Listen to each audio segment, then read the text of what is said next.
Okay, what we're going to look at right now is just the different types of energy that you can have. And so let's first off just defining what energy is. So energy, those around. Energy is a scalar quantity that is associated with the state of one or more objects. And so depending on how your system is, we might be looking at just the energy of one object in your system. We might be looking at the energy total in your system, etc. But it's something that's associated with the state of an object. Is the object standing still? Is it moving, etc.? And as we go into the different types of energy, we'll kind of get a better feel for that. So a few things to note about energy is that if an object has energy, it has the ability to do work. So if an object has energy, it has the ability to do work.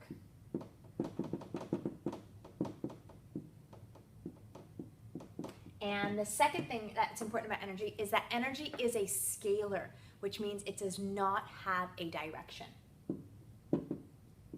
So energy does not have direction. Oops.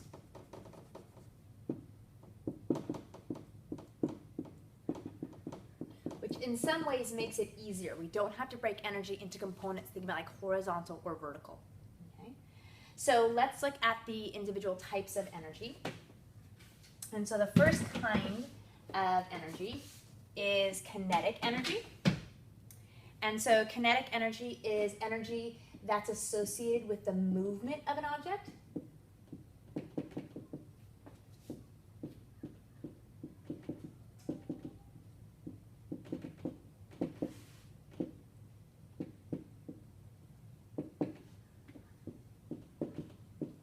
So if an object is moving, no matter how big or small, it has kinetic energy. And so you could even think about like hugely, bigly things like just the sun and how the sun moves around within our galaxy. Or you can think about just even a neutron or a proton and how it's jostling just a tiny bit inside the nucleus. Anytime there's movement, there has to be some amount of kinetic energy. So the symbol we're going to use is a capital K. The equation is K is equal to 1/2 mv squared. So the amount of kinetic energy an object has is directly dependent on mass, but it is dependent on velocity even more so because it's a velocity squared. And if you think about the units for energy, mass is kilograms, and velocity squared would be meters squared per second squared, and that is a joule. Okay. You could also think of that for those who just like to know units. We're going to write it here. If you had if you had kilogram meters squared per second squared, you could also write that as kilograms meters per second squared times meters. And a kilogram meter per second squared is a Newton.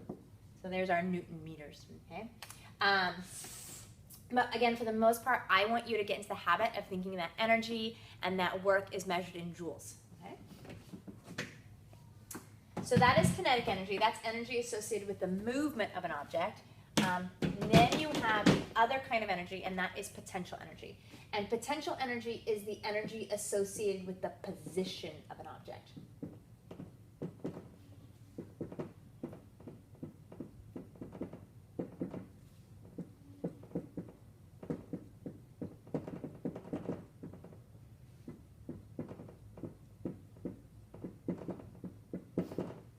So it's the energy that's associated with the position of an object. And potential energy is stored energy.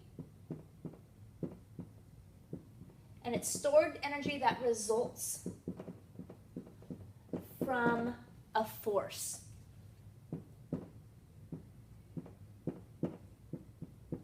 And sometimes it can be like a force of an attraction or a force of repulsion. But it's some kind of force that's being exerted on the object that's causing it to store energy in one way or the other. So let's look at the different kinds of potential energy, and I'm going to start out by just going through the 3 kinds of potential energy, and then we'll focus on the 2 that we are going to look at this semester. So the first one that we're going to focus on is gravitational potential energy, and this is the energy that arises from the separation between an object or between two objects that have a gravitational force of attraction. So energy that arises, say, due to the gravitational force of attraction between two objects.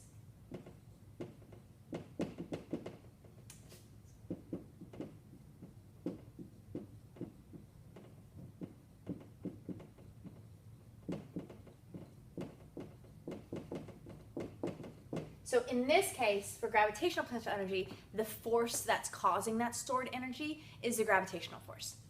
And then there's spring potential energy. Sometimes it's called elastic energy. It's the same thing. And this is the energy that arises due to the spring force in a system.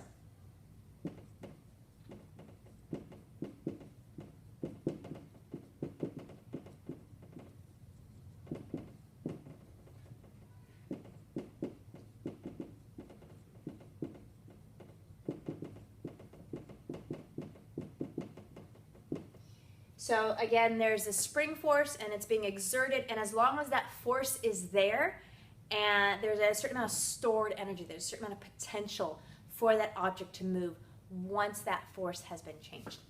Okay? So there's gravitational potential energy and spring potential energy. And then the third type of potential energy is more we see this in chemistry. We will definitely look at it next semester as well, but it's electric potential energy. And this is the energy that arises due to the separation of charges.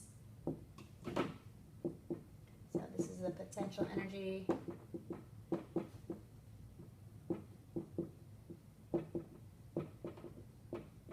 that arises due to the separation of charges.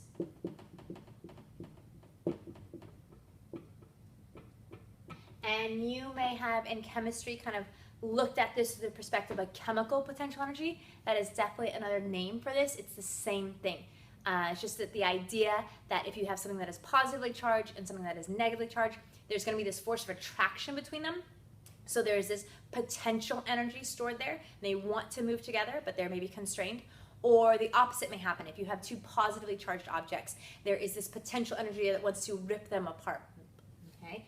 So electric potential energy we will hit next semester. We're going to focus right now on gravitational potential energy and our spring potential energy. So let's look at the actual equations for those. So let's start off with gravitational.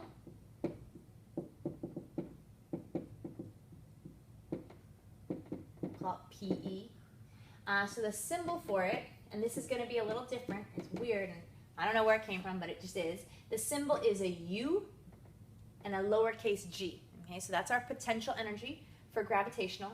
The equation for it is that UG equals mgh. So do you see how the mg, that's our force. Okay, that's our force that's causing this, and this is the height or the distance it moves. So it's how far off the ground it is. Okay, so h is height above the earth.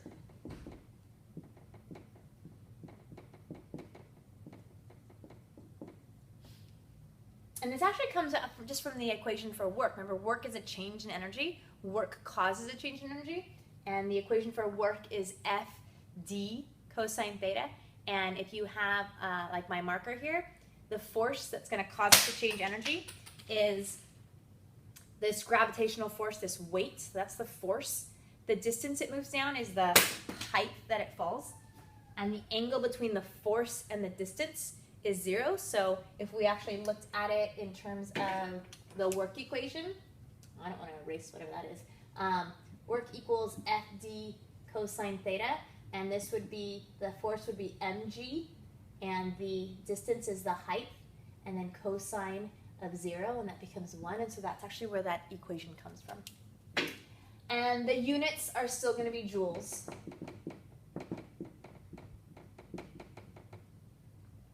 And then the equation for elastic or spring energy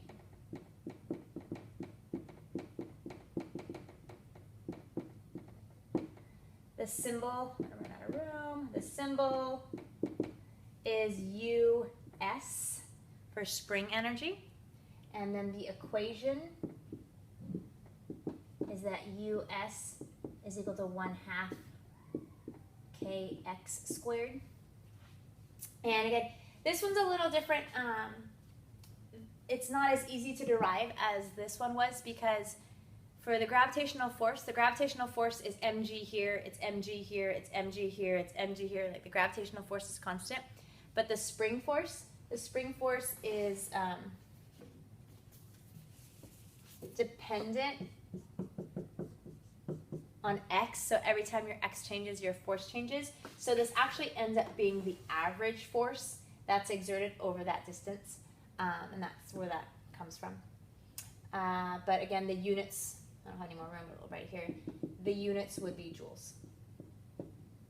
Okay. And then next semester, we'll look into the equation for electric potential energy. But right now, you need to know the equations for kinetic energy, gravitational potential energy, and spring potential energy. So in class, we will look at how does work cause a change in one of those energies in terms of what's called the work energy theorem. Okay?